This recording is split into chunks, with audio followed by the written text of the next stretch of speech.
Hello and welcome, I am Arumba. Thank you for joining me. Let's play some EU4. It's time for a new campaign. We're going to play as Byzantium. I think it's been about 3 years since I last played as Byzantium. Since then, they have added an achievement called Basileus, which is the goal of this campaign. We're going to be starting off as a 3-province miner with a 1-province subject, and somehow conquering pretty much everything that's coastal in this entire region, to the best of my knowledge. Last time I played, I had a campaign called Purple Phoenix, and I don't believe that this achievement existed back then. Let's go ahead and get started. Now, I do want to just kind of pretext this whole first episode by saying that this is a very difficult start, even in the current patch. After they nerfed the Ottomans by removing a bunch of their cores, they no longer have cores on our lands, so we have a little bit of breathing room, but it is a difficult start, so I probably will play the first episode kind of slow, bear with me. Once we get through the first war with the Ottomans, then I expect things will pick up quite fast. If we win the first war, then it usually tends to snowball, but let's see where we are right now. Now, there are a couple random things that can affect the campaign right at the beginning. Things like, has Venice rivaled us? Who has the Ottomans rivaled? And whether or not, for example, I've seen some starts where like Lithuania actually rivals us, which is kind of crazy. But we're going to start off by privateering over in Venice because, you know, reasons. And let's see, who hates us? We've got Venice has rivaled us, Genoa, and Tunis. So yes, a much larger enemy has decided that we shall be their rival. We're going to go down to about like 60% maintenance or so. I'm not too worried about... actually, you know what? Until we see that the Ottomans have a claim, let's just go down to no maintenance. I don't see much reason to keep it up. We're not going to be utilizing the new mechanic that they added in the last patch to drill our armies.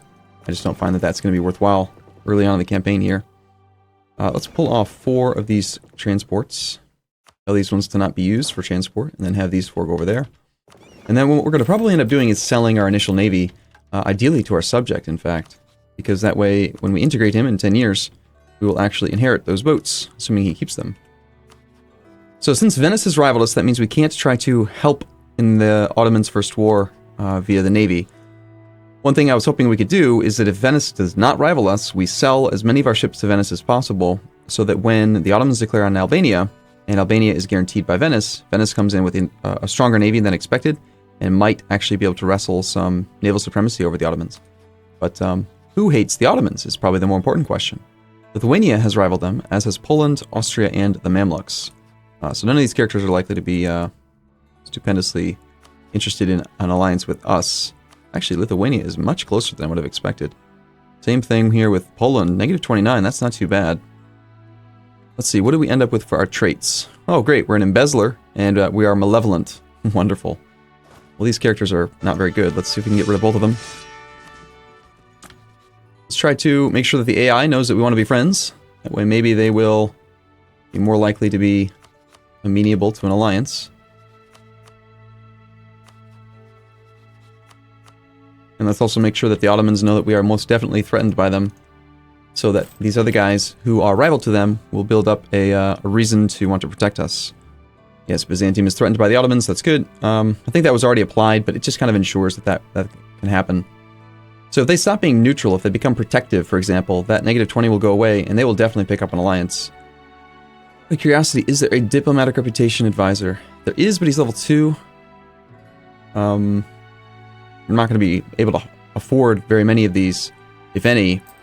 I would like to hire a military advisor at the very least, so we can try to get to military tech 4 a little bit quicker. And morale of armies is probably going to be the best bet for that. We're also going to focus military because military is going to be key in the beginning. Okay.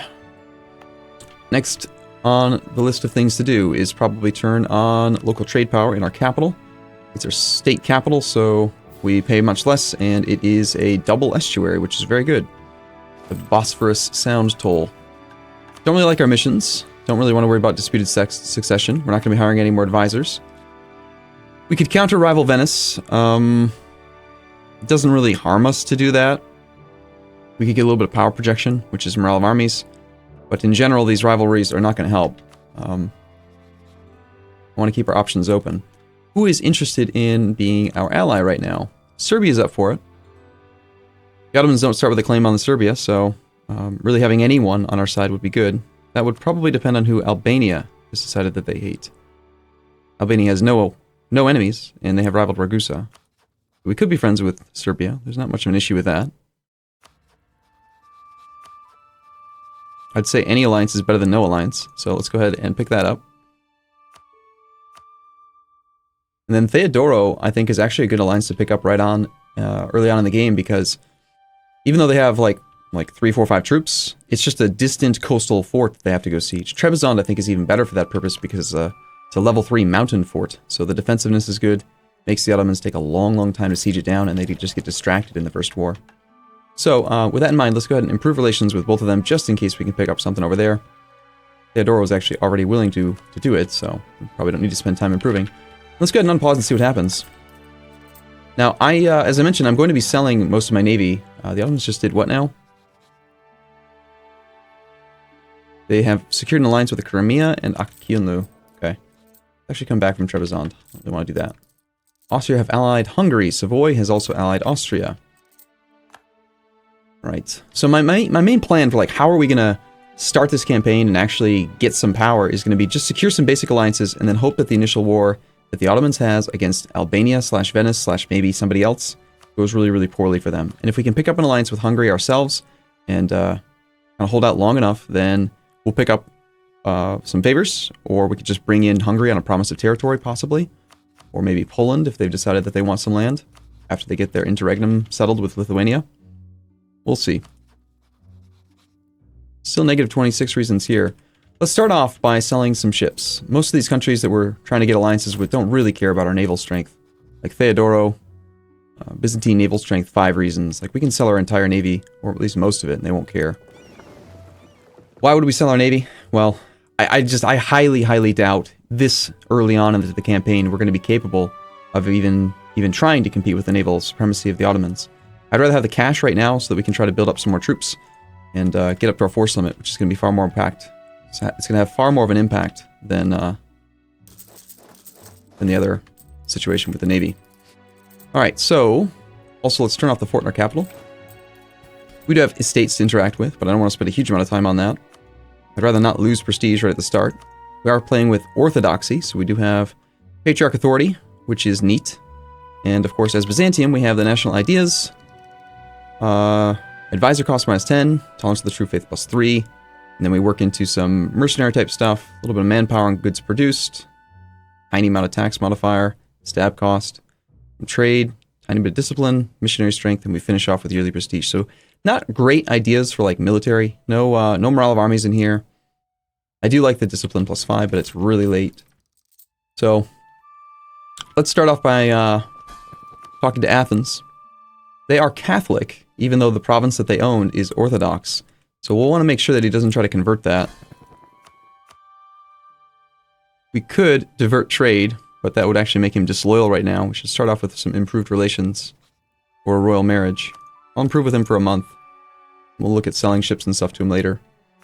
Let's see, Albania is not friendly. We want to get the best dollar for our initial resources here. So if there's anyone that ends up turning friendly, Serbia is not landlocked, so actually, I guess we will. Let's just wait 1 month and see if we can sell a... see, trying to improve with Lithuania is a risk. If Poland gets the union over Lithuania, then improved relations with Lithuania is a waste of effort. Go ahead and mothball as well. Get some sailors back.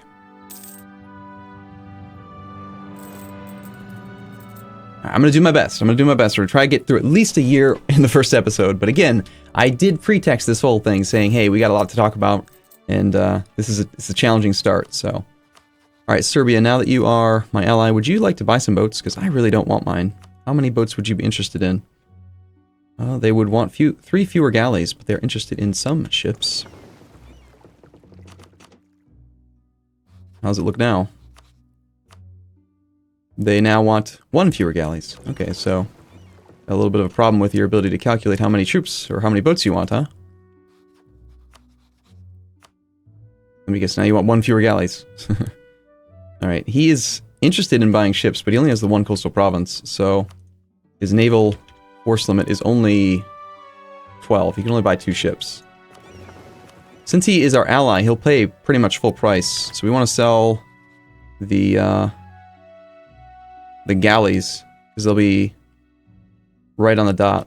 You can probably get 20 full ducats for him. But he said he wanted one fewer galley. It's a little bit irritating. Here.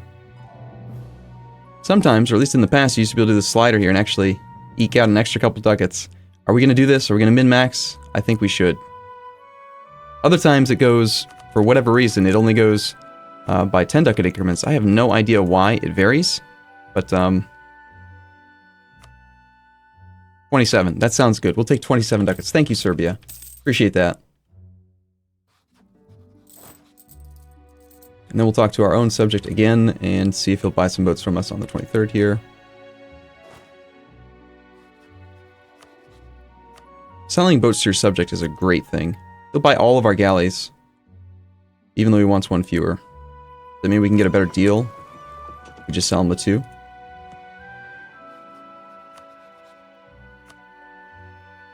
Not really. Maybe if we do the slider, though, we get like 27. Take our subject's cash. I don't want him to have it. He's not going to do anything good with it. 27 was a no. What about 25? Gotta get the last number to be a 5, and then I can go down there. There we go. 25 ducats. Cool. That's about the going rate. Looks like our transports are done with their task. We're going to sell all of those as well. Because, again, we don't need the Navy, and it's kind of a liability, if anything. Right. We do have two cavalry units, which I'd like to hold on to for a while. See if we can do one more sale to... I can't sell to Venice because he hates me, but... Albania, are you interested in some boats as well? He would actually buy my entire navy. For 50. It's not worth... Well, it is worth... What, 74-ish?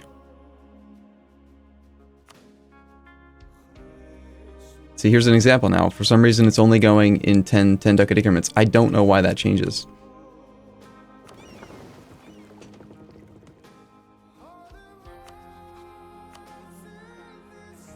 Alright, here. I'm fine with this. You know what? Take them. You can have my navy. It's a lot easier. We'll get through it, and then we don't have to worry about selling ships nearly as often as we're doing right now. Now, royal marriage from Serbia doesn't really cost us anything. This alliance is potentially going to cause issues because I would like Albania to stick around. I think that they have really cool ideas, if I remember correctly, and also they have, Skanderbeg. He's amazing. The 555 starting general. So we're going to keep our relationship with Serbia kind of temporary by not taking the royal marriage. And then from here, we just need to kind of wait for a window. Wait for an opportunity to attack the Ottomans when they are weak. They have mothballed Macedonian fort. So, I mean, you never know. Like... There's opportunity galore. I don't know why they would start off with mothballed forts. They are one of the richest countries in the world. Alright, we have one more ship to sell. Let's go talk to, like, Naxos. Just get rid of it. 10 ducats is fine. And most of our trips are being completed. We're still improving relations then with Theodoro, which is not necessary. Lithuania, I think we will continue. It was Trebizond that we actually needed the improved relations with. I canceled it on the wrong person. So Theodoro, let's pick up that alliance. Hopefully Theodoro doesn't hate Trebizond for whatever reason. They do not. Good. I will take an alliance with Trebizond, like, right away. And then we can always swap them out later. So we're 3 out of 4 relations, and we're hoping for a bigger power like Hungary, Poland, Lithuania.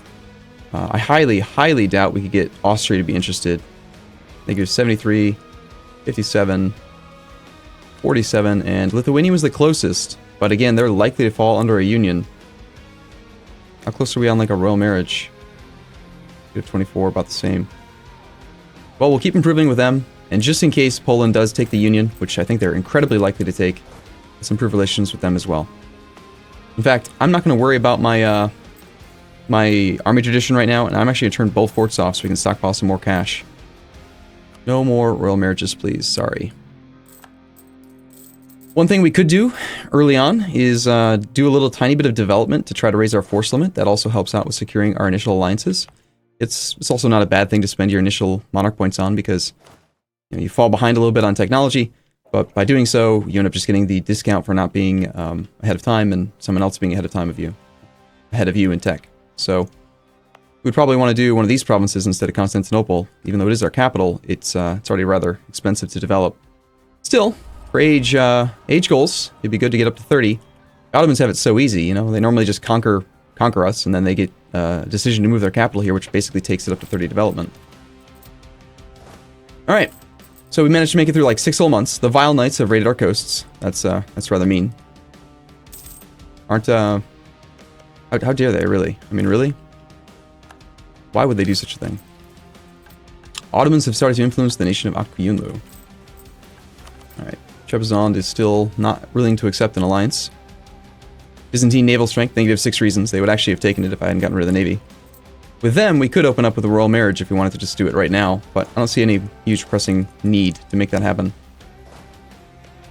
Venice is trying to convert away the Orthodox province of Euboea. Euboea. So, we do not want to ally Albania, because then the Ottomans will just declare, well, they will declare a reconquest war, but because they desire our territory, they'll pay diplo points to conquer stuff from us. We definitely want to be on the outside looking in here. Oh my god! They actually didn't take the Union. That's really interesting. They're taking a 666 ruler instead, and that's going to make them really weak. It's a temporary gain, long-term loss, I think.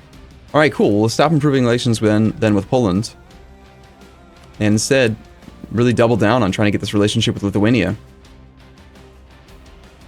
Byzantine naval strength +3. Like, they're actually so impressed by my 2 whole light ships. Georgia has formed a personal union over Imerti, and Trebizond has declared succession war. So that's actually kind of okay. Trebizond is the aggressor in this, which means that they won't call me in. Georgia has a union over Imerti. That would make them a pretty good ally, assuming that Trebizond has not rivaled Georgia. Yeah. Let's improve relations with Georgia.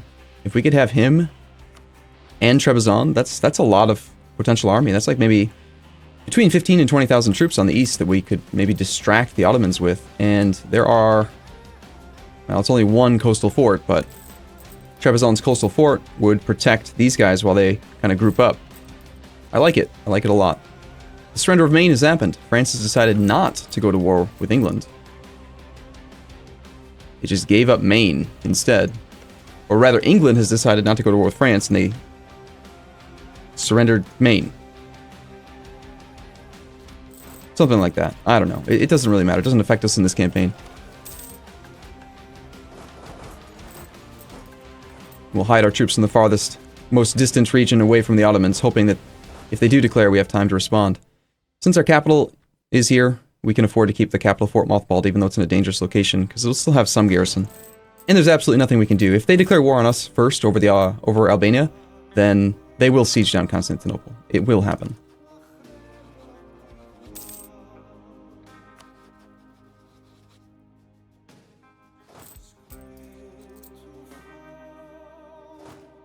Okay, well, I'm expecting that the Ottomans will declare war on Albania within the next couple of months. Court factions influence the ruler. Factions in the imperial court have recently come out strongly in favor of better administration and are supporting an expansion of the imperial bureaucracy. The emperor runs on paper. Cool. Extra 50 admin. So I'm strongly considering doing a little bit of development right now. Anything we can do to get a little bit of an edge would be great. And the fact that, oh, you know what? That's why they did it. It's because I turned the fort off. No, they would have done it anyway. But the fort would have protected it. Let's turn it back on for a while to get rid of the devastation. So we could try to go for some stability, try to get some prosperity built up. That might help. But more than likely, our provinces will get sieged in the first war. I still think it's a good idea to have one stab. We produce grapes, and glass. Some diplo points here in the capital. Try to make the burghers loyal to get a discount on that, and then go from there. I do think I'm going to interact with the nobles. Let's see what kind of general they can offer us. They only own one province. They own the province right now of Mare, which I would like to revoke from them at some point. It's not awful having them control it, especially if they are loyal, but... Oh, wow! They give us a 5-2-3-1. That's a lot of pips. I've got to admit, that's quite interesting.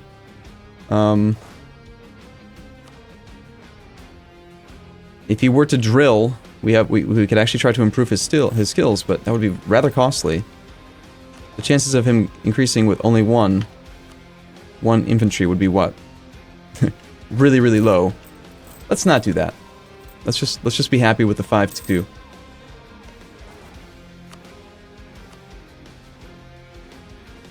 Who hates Genoa? Does that help us in any way? Provence, Florence, Crimea. They all hate Genoa. There's the war. Alright, so the Ottomans have decided to declare their reconquest war in Albania. This is one of the things I think that's going to make the campaign possibly easier than it was in the initial Purple Phoenix campaign that I did. The fact that the Ottomans don't have cores on us means that they almost always pick a harder fight instead of just mopping up our 3 small provinces. So, let's see how Skanderbeg does. We could rent our troops to Albania as condottieri and try to just really throw the balance off, and the Ottomans would not expect that, so they might have troops in a bad position. Also, the Ottomans have a tendency to declare war without a garrison enabled. Look at that. There's no garrison there. Is there any chance we could get to here in the next 13 days or so, I wonder? If we had been in Athens, then maybe. Looks like no. So his fort locations, though, we could rent condottieri and then go hide out and just camp in Albania. We could get military access through Serbia and then park our troops back here behind. Are there any forts that would protect us from zone of control? No.